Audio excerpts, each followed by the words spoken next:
Всем привет! Кто не знает, меня зовут Маша, и это мое новое видео. Сегодня я хочу поговорить на тему конспектов и показать, как и чем оформляю их. Надеюсь, что после просмотра этого видео ты вдохновишься и будешь тоже вести конспекты вместе со мной, работать и учиться. Так что, если тебе интересно, то оставайся со мной и приятного просмотра. Как я уже сказала, сегодня мы поговорим о конспектах, а именно, зачем нужны конспекты, что записывать в конспектах, покажу свои конспекты раньше и сейчас, что использую и как оформляю. Итак, зачем нам вовсе нужны конспекты? Конспект очень важен, ведь он способствует лучшему запоминанию прочитанного. Простого чтения недостаточно для хорошего усвоения материала, а прочитанное очень быстро забывается.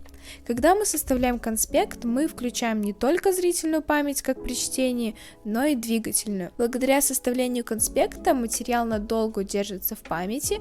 Также спустя долгое время, если вам нужно быстро вспомнить какую-либо информацию, то конспект всегда вам в этом поможет. Конспект – это обзор, краткое изложение урока, лекции, книги или текста. В нем четко в виде тезисов записывают основную информацию. Также, чтобы конспект действительно принес пользу, важно не просто бессмысленно копировать большие фрагменты текста, а конспектировать правильно. Старайтесь по возможности сокращать какие-то слова и писать аббревиатуры, например, функция, ФЯ, ЦА, целевая аудитория и так далее. Используйте условные знаки и символы, точки, тире, стрелки. Выделяйте главные части конспекта. Это могут быть ключевые слова, темы или заголовки. Включайте в конспект таблицы, схемы, формулы, добавляйте цвета с помощью цветных маркеров и ручек и одновременно не делайте их сильно яркими. Сейчас я покажу вам, как я вела конспекты раньше. Это мои конспекты раньше по алгебре и геометрии.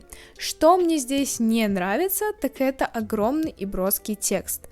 Слишком много маркеров, нету единого цвета ручки, либо синяя, либо черная, неправильное расположение терминов, ну и вроде все. Честно скажу, что из таких конспектов мне было очень сложно что-то запомнить, и особенно мало я запомнила из конспектов по геометрии. Думаю, что если бы я вела их по-другому, то запомнила бы намного больше. И теперь для сравнения покажу свои конспекты сейчас. Конечно, это не вау, но намного лучше, чем раньше.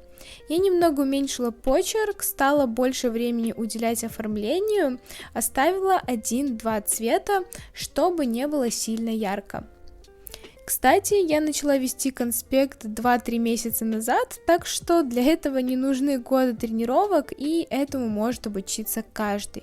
Просто, чтобы это делать быстро, нужно немного набить руку и найти свой собственный стиль ведения конспектов.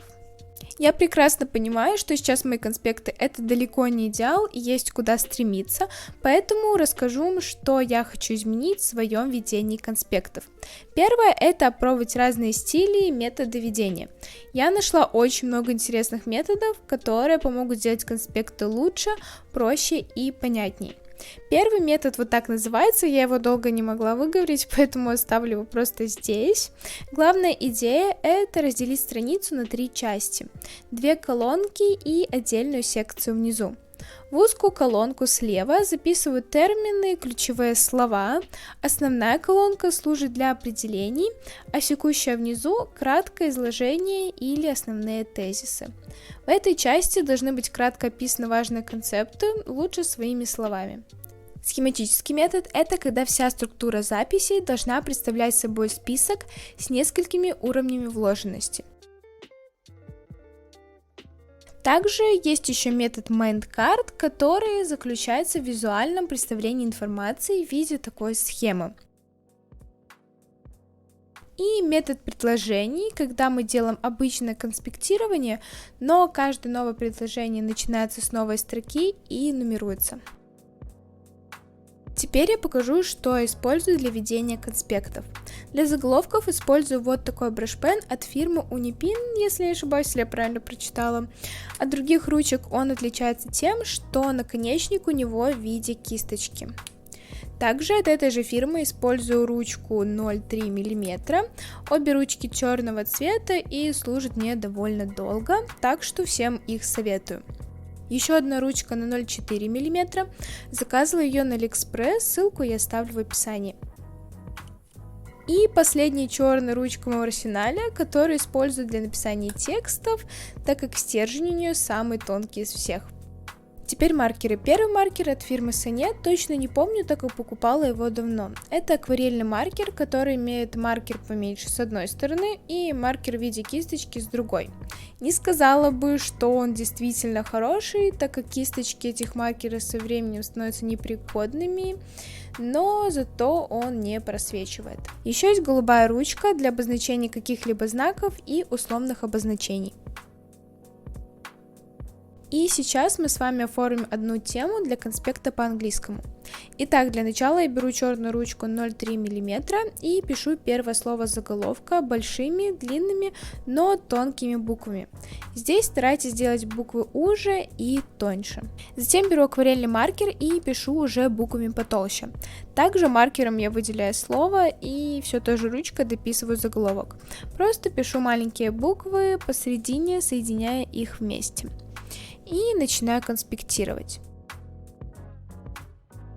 Когда мне происходит какой-то косяк, как сейчас, то замазываю его корректором. Аккуратненько это делаю. Но, кстати, корректором потом очень на нем сложно писать ручкой, поэтому старайтесь не ошибаться и делать все аккуратно. Ставлю стрелочки с помощью голубой ручки и пишу дальше. Здесь моей ошибкой было то, что весь текст я не подогнала под один уровень, и выглядит это не так, как я хотела, потому что я в этом огромный перфекционист, но уже решила оставить так. В конце я люблю проводить такую линию с помощью голубой ручки и маркера. Затем пишу заголовок ручкой 0,4 мм, а остальной текст самой тонкой ручкой. Не забывай делать голубые стрелочки, маркером выделяю заголовок. И это все, вот так вот быстро мы заполнили одну тему по английскому, и вот что у нас получилось. Если вдруг хотите еще видео на такую тему, видео с оформлением конспектов, ежедневников, блокнотов, то не стесняйтесь и пишите об этом в комментариях. Видео уже подошло к концу, и поэтому рекомендую тебе посмотреть еще вот эти видео на моем канале. До встречи в следующем видео, и пока-пока!